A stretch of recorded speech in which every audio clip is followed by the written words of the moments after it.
What did you just say? My sharp question earned me a sharp look from Ms. Opal. She eyed me from across the room. Mouth pinched into a disapproving pucker, my coworker's gaze lingered on the cell in my hand. Ms. Opal didn't do this often, send me disapproving looks, just whenever I spoke too loudly, or laughed, or smiled, or showed any emotion. None of which I did with any frequency. "Sorry," I said to her, even though my sharp question hadn't been directed to Ms. Opal. It had been directed to the person on the other side of my call, the unexpectedly disastrous, panic-inducing call.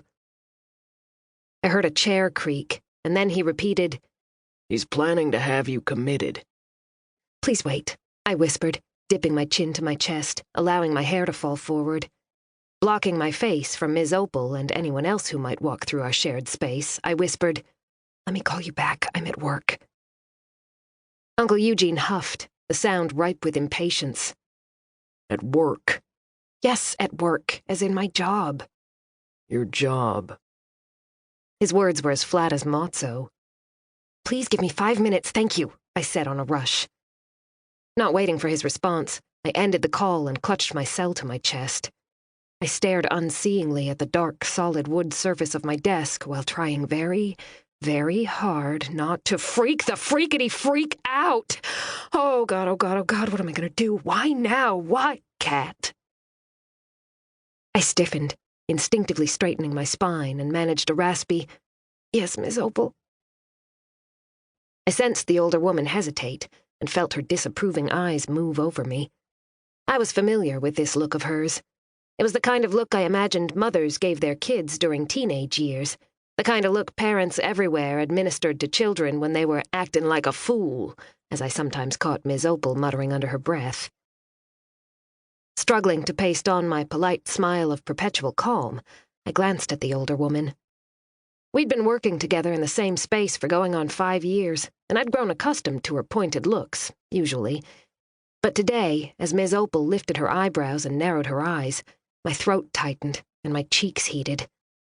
I was officially off kilter. Discovering one's cousin wishes to send thee away to a nunnery will do that. And by nunnery, I mean a mental hospital, and by send away, I mean lock away forever. As far as coworkers went, I liked Ms. Opal a lot. I appreciated her exacting nature. We were the 2 highest-ranking administrative employees in the firm, and we worked well together. She was no-nonsense, dedicated, and never gossiped. The woman was always 5 minutes early and fully prepared for all meetings. Sometimes I thought she liked me, too, like the time she came back from vacation and discovered I'd organized the copy room according to her preferred design. She hadn't given me a pointed look after that for a full 6 weeks. Presently, she cleared her throat. "I need a few number 10 envelopes from the supply closet. Will you please retrieve them for me? I'll cover your desk." Startled, I stared at her. She was still giving me a pointed look, but even through the wild jungle of my panic, I recognized that it wasn't a look of disappointment. She seemed concerned. "Yes, I will." "Thank you." "You're welcome." Forcing myself to nod, I stood from my desk. As my chair made a clumsy scraping noise against the floor, I darted out of our shared office.